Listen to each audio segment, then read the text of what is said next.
Ever since the concept of total global warfare came about in the early parts of the 20th century, militaries around the world have made attempts to camouflage their troops and equipment. The entire concept of camouflage really did not even exist in widespread military usage before World War I. But by the end of the First World War, not only were nations trying to figure out how to hide individual soldiers and equipment, but also entire civilian cities. One little-known example is that the entire city of Paris was camouflaged against nighttime bombing raids by instituting a strict blackout policy for all citizens in the city, while at the same time erecting gargantuan, massive-scale electric lighting structures meant to fool German Zeppelin pilots into dropping their bombs into unused farm fields just outside the city. Granted, this project wasn't completed before the end of the war, so it really didn't come into full usage, but as nations in Europe muddled through the interwar years of the 1920s and 30s, military tacticians were hard at work in the field of camouflage.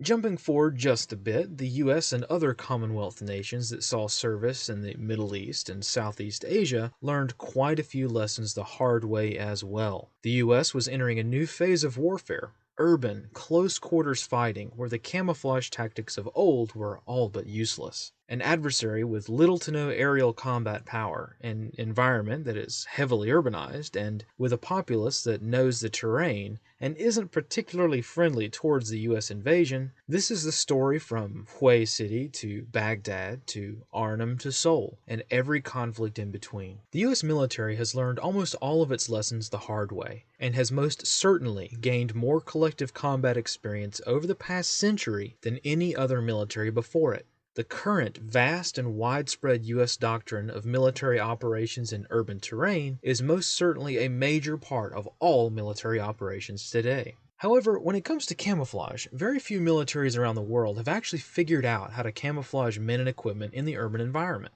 This isn't for lack of trying. Billions of dollars over the years have been spent attempting to research and develop some kind of urban camouflage doctrine, but all attempts have either outright failed or not exactly been feasible or effective. And when one dives into the study of camouflage doctrine, one rapidly realizes that this subject is quite multi-layered, requiring a lot of background research to understand the basic tenets of camouflage. As a reminder, we have briefly touched on this topic in a previous video, so make sure to check that out if you're new to studying the field of camouflage. So breaking down just one element of camouflage, some camouflage patterns and colors have had pretty good success, like this block-style camouflage that was used in a few European urban areas during the Cold War. But all in all, every camouflage pattern has its downsides. As much as the US military wants to make a single camouflage pattern for every environment, this is simply not feasible or even possible. Which is why many experts in the field, or rather real experts who also don't happen to be DoD contractors selling uniforms, have tried to make the case for a family of camouflage patterns instead of one pattern to rule them all that is intended to blend in everywhere. And when it comes to urban environments, in most cases, the Achilles heel of urban camouflage development is the very first step, defining the operational environment. What does it mean for a camouflage scheme or doctrine to be urban? Generally speaking, this could be very wide-ranging depending on so many factors. For instance, a highly urbanized city center in Iraq looks very different from what we might call an urban center in the United States. Various microterrain is also a major barrier to the effectiveness of urban camouflage. For instance, a soldier can be standing in front of a bush or some shrubbery, then take 2 steps and be in front of a brick wall, and then take 2 more steps and be in front of a large reflective glass window or a brightly colored car. This presents significant, as yet unsolved problems in the field of urban camouflage. The operational environment also has size considerations as well, such as what are the boundaries of what we might call the urban environment anyway? Does that definition cover an entire city, from the downtown area to the outskirts or even the suburbs? What defines the transitional areas or the areas where the city starts becoming the countryside? These questions have yet to be answered by most military experts. The U.S. Marine Corps Military Operations and Urban Terrain Manual, for instance, defines an urban environment as, quote, any environment where man-made construction is the dominant feature, which one can see is a pretty wide-ranging blanket definition that is of zero help when it comes to camouflage methods. So there are a lot of problems right to start with, considering that we cannot even adequately define what the urban environment is, and this directly translates into camouflage difficulties. As I mentioned, the various differences in microterrain within Western or European cities is a major challenge for camouflage doctrine. Even small cities are quite large in terms of developing tactics and techniques, and have a very wide variety of highly diverse color schemes. For instance, you can give a soldier this uniform, which would work quite well within the industrial sector of a city, where the most dominant colors are gray, dark gray, light gray, and more gray. This particular pattern also addresses the camouflage principles of sheen and texture as well, which is great. But if you go into the residential suburbs where there is a lot more scenic greenery, but still a blend of black tarmac, red brick, gray concrete, and other vibrant colors, this person would most definitely stick out. Another major consideration that directly applies to our current situation is that all urban camouflage attempts, every tactic and technique that has been developed has been focusing on urban warfare. Think about it. Almost all traditional camouflage, including the very first camouflage efforts conducted by human beings, were taken from nature, such as artists observing how animals evade detection by predators. Even today, the civilian market has hundreds of camouflage patterns that are intended for hunters or wildlife photographers. So when it comes to traditional camouflage for natural environments, there are many different avenues of development, with many different communities developing camouflage for their respective purposes. But in the urban environment, things are different. There isn't really any community surrounding urban camouflage. It's not like most photographers in the city need to set up a hunting blind to hide from their subjects. The core tenets of urban camouflage may be the same as traditional natural camouflage, but the individual basics used to achieve these goals are vastly different. In the urban environment, most of our doctrine comes from combat. A situation where one can easily knock holes in a building or cut a loophole in a rooftop for an observation point or sniper nest or something. But what about an urban Cold War? Or a situation much like our own where we are not so much concerned with urban street combat as we are about easy, consistent camouflage efforts that can be used in a society that hasn't devolved into like a total war. Sure, it would be nice to be prepared for a military invasion of your local area, but at the same time, we prioritize things like logistics, observation, intelligence gathering, preparedness, training, and underground networks over stuff like open conflict. Setting up a machine gun nest in your driveway might be great for defense, but it's not practical when there's a riot going on in your neighborhood and all you need to do is keep an eye on things from a concealed position. So the challenge is not necessarily to create a camouflage pattern that works in a specific area. That's quite easy to do. The real challenge is to create a camouflage pattern that works in a wide variety of cities, districts, and even suburbs. The catch is why most urban camouflage doctrine is lackluster. Most doctrine really just encourages soldiers to do their best when it comes to camouflage in the urban environment, or rely on things like cover as the primary form of concealment. By and large, most militaries have more or less completely given up on the pursuit of urban camouflage. Some militaries, but not all, enter Taiwan. Taiwan as an island nation is quite small, and based on the complex and tumultuous history between Taiwan and their not-so-friendly neighbor China, Taiwan has been forced to think outside the box.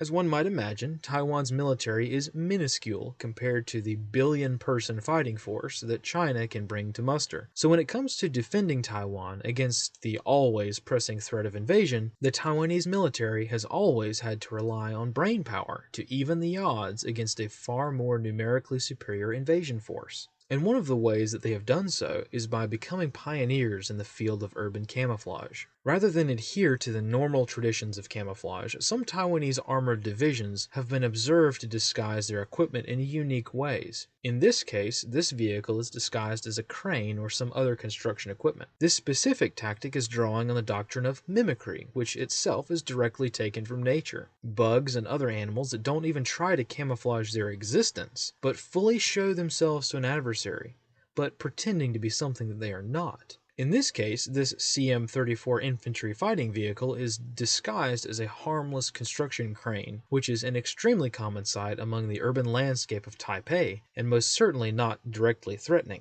Obviously, it's not perfect, but total concealment is not the goal. The goal of this type of camouflage is to cause gunner hesitation, to make a Chinese tank commander second-guess his target and react just a second too late. A second that the Taiwanese commander has to get a shot off, or evade if he so chooses. Same idea with this main battle tank. With the exception of the barrel, one cannot even see the tank, even when you are told that there is a tank hiding in this scrap heap. And let's not forget the traditional camouflage tactics too. Cities, particularly in wealthy and well-developed nations, actually have quite a lot of greenery in the downtown area. So, as the Taiwanese Defense Forces have discovered, there are small pockets all around a city with which to take advantage of natural foliage camouflage, such as this line of APCs parked under a bridge that are ready to roll out to a city park nearby. Maneuvering into positions with this type of foliage-based camouflage would be risky, but once these vehicles take up positions in a foliage-dense part of the city, these camouflage efforts become vastly more effective. So as we have shown, the field of urban camouflage is massive, but not something that is heavily developed when it comes to warfare. And when it comes to that weird situation that we find ourselves in these days in many cities, which is not quite a total war, but it sure feels like it sometimes, the concept of camouflage isn't really talked about at all because not very many people have figured it out. Sure, the idea of the gray man is very popular these days, but it's become more of a fashion statement than a real camouflage attempt. And even when one's city isn't burning, simply surviving and going about daily life without being spied on to an insane degree is not something that's really possible in most major cities. Also, taking into account that the field of urban camouflage will require pretty shocking departures from traditional normal activities and require the changing of one's lifestyle, urban camouflage tactics and tools are not something that everyone will consider to be viable options. But with all of that being said, we wanted to kick off our own ideas when it comes to the massive field of urban camouflage with 5 tools that can be used to increase one's concealment capabilities in urban environments. We will admit up front that these tools are not for everyone, and might seem a bit extreme or labor-intensive, but we think that if you have a certain mission to complete, these tools and tactics might be of some use. So first up is a tool that helps us with one form of camouflage: mimicry. Just like insects and animals can pretend to be something else entirely, we ourselves can take advantage of an unfortunate reality of urban areas: homelessness. It truly is unfortunate, but homelessness is common in every single urban settlement in the world. So much so that most people going about their day turn a blind eye to homeless people. As a result, possessing a small, ragged-looking cardboard sign, such as this one, would be a great way to hide in plain sight in most urban areas. Again, this is not something that everyone would be okay with doing. Things would have to be pretty extreme for one to pretend to be homeless in order to conceal oneself in an urban environment, or one would have to have a very specific mission. But it's not as crazy as it sounds. Police departments all over the country dress officers up like homeless people and really get into character in order to catch people speeding. So having a pre-made cardboard sign like this one doesn't take up too much space in a bag or a pack and offers a lot of capabilities. As one can probably guess, it takes a lot more than a cardboard sign to really blend in as best as possible. In other words, it would look pretty suspicious for a normal-looking person to be holding a sign on the street. So being able to dishevel one's appearance very quickly is also a very important thing to do as well. Up next is a classic in the military world, with this neat trick being used by soldiers for decades. And this is the common bug mesh or window screen trick. Here's how this works. You take some bug mesh or any ordinary window screening material and you either hang it up in the back of a room or drape it over yourself when you are concealed inside a room. This way, any observers looking through the window will see the mesh and not you. Mesh, either the window screen stuff or ordinary bug mesh, has this unique ability to look like a solid fabric from a distance. Also, color matters quite significantly too. There's a reason that almost all bug mesh and mosquito netting in the world is black in color. If the bug mesh were to be white, it would be very difficult to see through, whereas bug mesh that is black is pretty easy to see through, even if the little holes in the mesh are all the same size, right? Very interesting phenomenon considering the nature of light reflectivity. So when it comes to setting up an urban observation post, the classic tactic, actually one of the only tactics that is actually written about in doctrine, is to hang this mesh up, or this screening material, hang it up to make it look like a wall behind an open window, concealing your observation post quite nicely. There are several companies out there that put together commercial mesh screening kits for the military, but most of these companies will not sell bug mesh to civilians in classic tyrannical company form, but that's okay because it's easy to make your own. Simply order whatever bug netting you like from most fabric or DIY websites, and that's really all you need. If you wish, you can sew in a hem to increase durability, or add in some loops on the corners to more easily tie it down or hang it up, but yeah, that's pretty much it. Having some stick-on command hooks or other hanging implements like paracord would be handy, but these really can be improvised as you need them. And since a sheet of bug mesh is really lightweight and small, it's easy and inconspicuous enough to carry around pretty much wherever you might need it.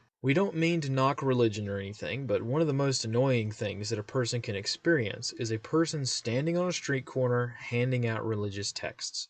Or even worse, coming onto someone's property to talk about their particular religion. However, people who tend to do this are also largely ignored by society, especially in public. If anyone ever wanted a bit of peace and quiet and solitude, all you've got to do is grab a clipboard and stand on a street corner. People will avoid you like the plague. Well, for the most part. See, if you do this in order to surveil a target or something, and you pick a random cause to stand on a street corner about, make sure it isn't a cause that people might actually be willing to talk to you about. The first time I did this personally, I made the mistake of choosing an issue that was of particular interest to the area I was in. I had simply printed out a change.com petition for, like, Save the Whales or something. Honestly, I don't even remember looking at it before printing it out, which was a mistake because I was conducting this operation in the Pacific Northwest. Hordes of unwashed hippies surrounded me all day long and would not leave me alone. Here I was trying to conduct a surveillance training mission, and people would constantly come up to talk to me about the whales. I got over 300 signatures in like 2 hours. So yeah, be advised that in some parts of the world this might be a magnet for attention, but in some situations this could be a quite handy way to loiter in an area without arousing suspicion. One of the more interesting bits of kit that we have come across over the years is the concept of the Undercover Policeman's cap. The idea behind this is that this hat is a way to quickly and passively identify undercover officers or off-duty police officers in the event that something goes down. Now, obviously, we don't want to impersonate a police officer and go directly to jail without passing go or collecting $200. So we can use patches that say security. In most cases, it's perfectly fine to wear security personnel gear, but obviously check with your local laws. You can buy these kinds of hats online, but we will not be advertising the company that makes this particular hat because they refuse to sell the ones that say police to civilians, even though it's perfectly legal to own patches that say police on them. Granted, it's not a swell idea, and we would never do that, but we've had it up to here with tyrannical companies making our decisions for us when it comes to their products, so we don't want to support them. Fortunately, it's really easy to either make your own soft hat or just use a normal baseball cap that you squash down in a back pocket or something.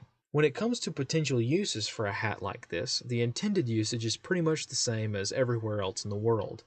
Let's face it, when shootings happen in the United States and there is a good guy there with a gun to stop the bad guy, the sad truth is that it is becoming all too common for law enforcement to show up to the scene and immediately shoot first, asking questions later. So this hat could be used in the event that you have to use your defensive tool. The hat with its reflective security patches comes out and goes on your head. Then when the police show up to the shooting, seeing this hat could cause hesitation on the part of the police officer and potentially saving your own life from a case of mistaken identity. Think about it. An officer shows up and sees a guy with a gun. He is extremely likely to just start blasting away. But an officer that shows up and sees a guy wearing a hat that says security, well, he might still blast away, but it's much less likely. At least in theory. In any case, I can't think of a situation in which this tool or tactic would be harmful, but again, don't listen to me or even the comments section on this video. Make sure to check out your own local laws. But I personally carry one of these kinds of hats every time I carry a defensive tool, and thankfully I've not had to use it yet. And again, this kind of thing might seem a bit mall ninja-ish, with a 1 in a million chance in actually it getting used, and even then it's not a guarantee that you won't get shot. But if you have the unique considerations that we have, something like this might be right up your alley. This gadget might not be a traditional form of camouflage, but this is a great example of a situation in which we can take advantage of the tenets of camouflage in order to cause hesitation at the scene of a significant event, which can potentially save your life. And if other law enforcement agencies around the world use this exact tactic to avoid shooting their own officers, it might be a great thing to add to your toolkit, even if it might seem a bit odd or not be common at all in the United States just yet. And finally, the one item that by now most people already know about: the high visibility construction vest. Now, we here in the shop are not particularly fans of this kind of thing, but I'll go over the idea anyway, just in case you're interested. The concept of having a high visibility vest on hand is in order to take advantage of a long proven psychological trick in order to blend in. Taking pages out of the Milgram experiment, research has strongly indicated again and again that a person wearing clothing that implies authority often has authority granted to them solely based on this clothing. So in other words, by wearing a high visibility vest, people who see you will simply assume that you're supposed to be there, which can be great for surveillance missions or for egressing from an area. And there have been lots of people all over the internet using this kind of camouflage to do things like urban exploring and gaining access to areas that they really shouldn't have access to in normal situations. So on the surface, this seems perfect. You just pop into a storage closet, put on this reflective vest, and boom, you have the keys to the city. Well, it's not quite like that. Remember, you are not Agent 47 and life is not a Hitman game. It doesn't work like that in real life at all. For this kind of camouflage to work, there are several criteria that must be met. For one, the rest of your clothing must match. How many times do you see a construction worker wearing a suit and tie, or even normal street clothes? So for this camouflage to work, you will have to carry dirty-looking work clothes anyway. And in our opinion, if you are going to carry a full change of clothes anyway, just carry a different set of clothes than what you're currently wearing. Going into a bathroom and changing from one set of street clothes into a completely different set of street clothes is way more effective than changing from one set of street clothes into construction clothes. At least that's been our own experience. Also, again, you will need to carry extra gear with you. You will need to have props in order to sell the image. How many times do you see a person wearing a reflective vest without wearing a scuffed up hard hat? So again, this is possible, but once more, you're adding more and more stuff that you will need to sell the disguise. If you've got to carry around a suitcase full of disguise materials for the 1 in a million chance you might have to use it, you might as well take along just a simple change of clothes, which will be much more useful in everyday life and be just as effective in the end. Also, to sell the construction worker / maintenance personnel camouflage, you're going to need some kind of tool or something and actually be engaged in work. One does not often see a single solitary construction worker just standing around doing nothing, unless you work for the Department of Transportation, I guess. But again, the point is that in order for this camouflage to even be partially effective, you're talking about bringing along a change of clothes, a hard hat, some kind of tool, and maybe even work boots as well. By the time this disguise or camouflage attempt begins to even be kind of effective, you could have simply changed clothes or egressed from the area. Or if your mission is surveillance, you could have just used any number of surveillance techniques that are more effective and don't have you dressing up like the village people. And if you get caught or questioned by governmental agents while wearing this getup, you will certainly have some explaining to do. So hopefully this was helpful in breaking the ice into the ocean of urban camouflage. Even though this subject is kind of counterintuitive to this particular series in that there's no one gadget that you can buy to make yourself invisible in the urban environment, little tips and tricks can certainly be of help in the event that you have to wade through the waters of overwhelming surveillance in the modern world.